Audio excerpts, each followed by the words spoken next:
Hello, I'm Ian Nicholson and I have started a campaign which I've called Going for Gold. And Going for Gold is to help generate awareness in the use of precious metals within the jewellery trade, financial sectors and industrial users. The reason that I'm doing this is because 15% of the global gold that is mined annually is artisanal, which accounts for arguably 20 million, thereabouts, men, women and children. That's about 4 to 5 million kids working in dangerous conditions that violate many human rights. The gold mining artisanal workforce is unfortunately rife with high humanitarian and environmental exploitation issues. Some of the major concerns, and these are just some of them, are child labour, slavery, famine, extreme poverty, civil war, human rights violations, mercury, poisoning, silicosis, tuberculosis, mine collapse, toxic waste, cyanide heat leaching, deforestation, animal extinctions, rivers and oceanic pollutions. And when a gold mining boom town settles and is established somewhere because of the gold that's been discovered, then you can also add drug and alcohol addictions, prostitution and sex trade, rape, gang violence and murder to that list as well. Consequently, all gold that exists has all gold that you have, maybe you've got gold wedding rings, jewellery, earrings, mobile phones have about 40 pence worth of gold in them. Everything that is gold has around about 15% of it that is effectively artisanally mined. So all your precious metals are 15% rife with humanitarian and environmental exploitation. Therefore, there literally is blood on your hands with your gold rings, jewellery and precious metals products. In 2007 I visited the silver mines of Potosi in Bolivia, and that was one of the most horrific experiences that I've had, or horrific things that I've seen. People don't have a choice. It's a community that's been set up with nothing else around it. It was built initially because of the precious metals that were found in the hill there, in the landscape, and there's nothing anywhere else around it for a long way. So children are being raised there, and these kids can walk into a little stone street hut and buy dynamite. There's no government help, regulation or anything that has any influence or assistance on this mine other than their exploitation of making sure that the mine pays the government a certain amount. There's no mine structures, so the walls, the roofs, the tunnels, they literally collapse on top of the miners and they die. There's no systems in place to understand whether or not there's another tunnel to your left, above you, below you. And when miners find a vein of metal, of ore in the rock that they want to extract, they'll drill holes in it, make the dynamite up, stick them in it, and set it are like, not knowing if another foot away there's a kid knocking out some rock in order to extract the metal from it.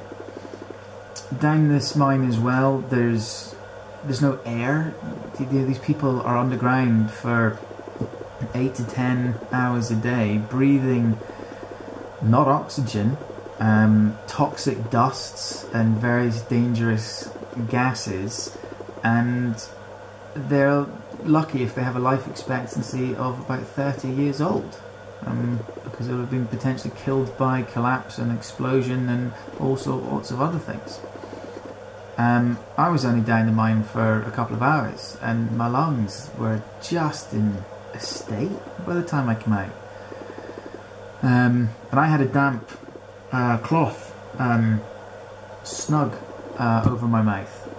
I gave a 12-year-old kid called Juan a stick of dynamite because they needed it, him and his dad, so they could extract this precious metal out of the rock.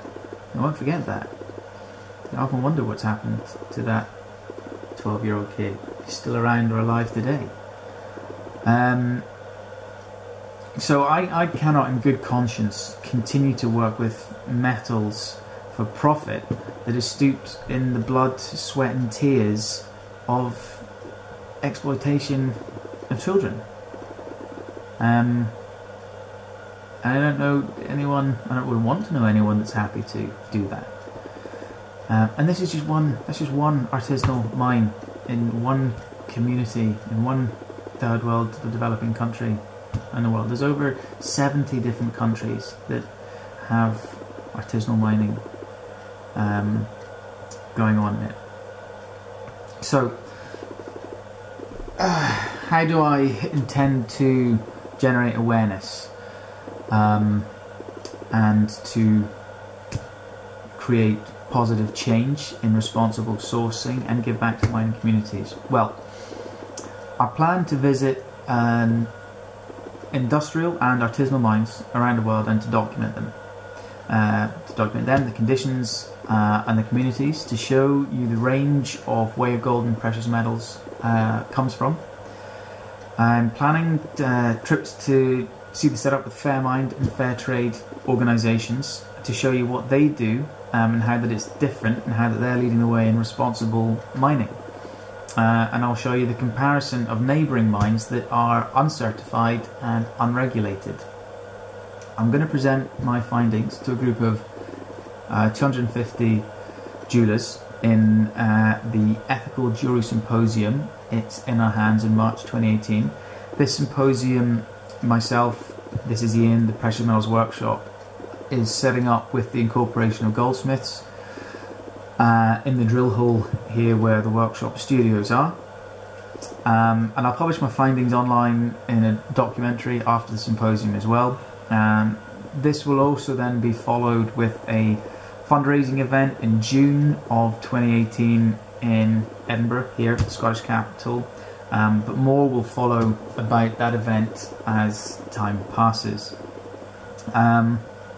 When am I doing this? Well, the current dates and timeline are that I've already visited Scott Gold a few weeks ago, which was fascinating. I've been before, I've been 6 years ago, and while physically not much has changed at the mine because of red tape, finances, paperwork, regulations, etc., they are producing some gold from already previously extracted rock from in the mine, which is great. Saw some of the gold being poured, and it's currently being trialled by 2 jewellers in Scotland, and that's exciting and fascinating. I have been part funded for this project by the incorporation of goldsmiths to buy it for £2,000 in order to complete phase 1 of this, which is the mine visits and symposium presentation, and that has pretty much more than covered my trip to Colombia in February, end of February next year. which will be to the Fairmind organisation and visiting all, or I say all, about 3 or 4 of their mines. I am still in the process of funding and planning a trip to Uganda and South Africa to see some fair trade and some unregulated and hopefully a industrial open pit mine as well. This has all got to happen before the symposium of March of next year, and then the fundraiser afterwards will be in the last 2 weeks of June, which will probably be an exclusive and extravagant jewellery themed, fair trade themed, fairly sourced materials themed ball. And I need people's help in order to do this. I need to raise another minimum £3,000 in order to secure and pay for the other trips, the other 2 trips, and in order to put the deposit down up front for putting the ball together as well. All donations are welcome to support this campaign and can be done on the Precious Metals Workshop website, which is on the front page tab. You'll see the Going for Gold heading. Well, what's in it for the donators? Other than the really important feel-good factor of helping to solve some exploitational, humanitarian and environmental issues, donations are over £100. I am going to ensure names are featured as a project supporter on all associated publications, and will be given a seat at the symposium in March. Donations of £500 and over would include the same, but you will also be given the first right to buy tickets in the ball, including any of your business logos on the photo wall at the ball as well. Donations of £1,000 or over will again include the same as everything earlier, and those donations will be acknowledged as a major supporter. Will include 2 complimentary tickets to the ball and a bottle of bubbly on arrival there, VIP status at the ball with a waiting service for you on the evening, and a lot more bonuses to be announced too. So that's where we're at with this project just now. There will be monthly updates from This Is Ian website on the newsletter there, as well as the Precious Metals Workshop. This Is Ian will have the sort of more informal vlogging side to things. The letters that I'm writing and publishing will all be up there, whereas the Precious Metals Workshop page will have more of the front view of the project itself. And that's pretty much it.